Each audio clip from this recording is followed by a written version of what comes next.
Hi, this is 5 Minute Bible Study with Pam. Today we're going to cover a very key scripture. It occurs in Mark and it occurs in Matthew, but Mark adds some extra information that gives this scripture a real power pack punch. So we're going to cover the Mark version for today.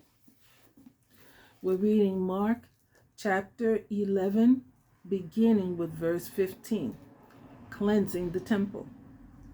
They came to Jerusalem, and he went into the temple and began to throw out those buying and selling.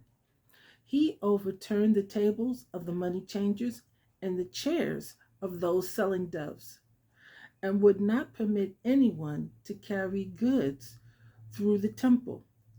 He was teaching them. It is not written, is it not written that my house will be called a house of prayer for all nations, but you have made it a den of thieves. The chief priests and the scribes heard it and started looking for a way to kill him, for they were afraid of him because the whole crowd was astonished by his teaching. That completes the reading for today. So let me give you a little background information. At this time that Jesus and his disciples were making their way towards Jerusalem, it was also the time of the Feast of Tabernacles. And so from the time of Moses, it was claimed that uh, Jews made a pilgrimage several times a year for offering and tithes. So many people from outside of the district had come to the temple to make their offerings. Here was the problem, that when they came, there were money lenders and money changers who were often involved in illegal practices, because since people were coming from out of town, they didn't really know the current money exchange. So the money exchanger were cheating the out of town people.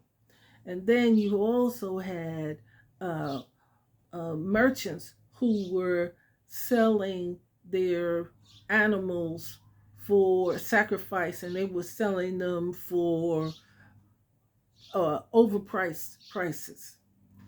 And this whole thing made the sacred place where God wanted the Jews um, and the Gentiles to come and give honor and tribute, it was turning it into a den of thieves, as Christ was saying. So Christ was very angry. And then also we had the problem that while all this random activity and hustle and bustle and loud noise was going on, that was completely opposite of the type of atmosphere that was needed in order to become to the house of God for prayer. So this was a major problem. And this is like the second time that Christ threw out the merchants and the money changers because of their irreverent behavior in the tabernacle. And mind you, the Gentiles who came to pray and worship were not allowed to go to the inner portion of the temple. They had to stay on the outskirts where the merchants and so forth were. So now here the key phrase that is so exciting. I'm going to read it again. This is Christ speaking. My house will be called a house of prayer. So instead of all that hustle bustle and all of that, Christ is saying, is it not written that my house will be a house of prayer. This is where we come to pray and give honor and tribute to God. And then he says, a house of prayer for all nations.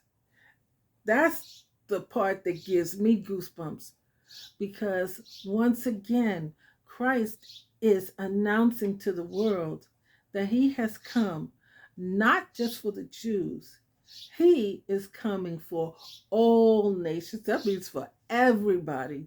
Nobody is excluded, and everyone is included. How powerful, especially to those during that time who had the belief, as most of the Jews did, that the Messiah had come just for the Jews. Christ was establishing, he didn't come just for the Jews, he came for us all. And isn't that so thrilling to know and believe? Well, once again, we were reading from Mark chapter 11, verses 15 through 18. I encourage you, if you want to read more, you can return to Mark, or you can also find this similar quote in Matthew. Bye for now. May God bless. And I hope you enjoy these 5-minute Bible sessions. If you do, please remember to like and share and tell others about it. Bye-bye. May God bless.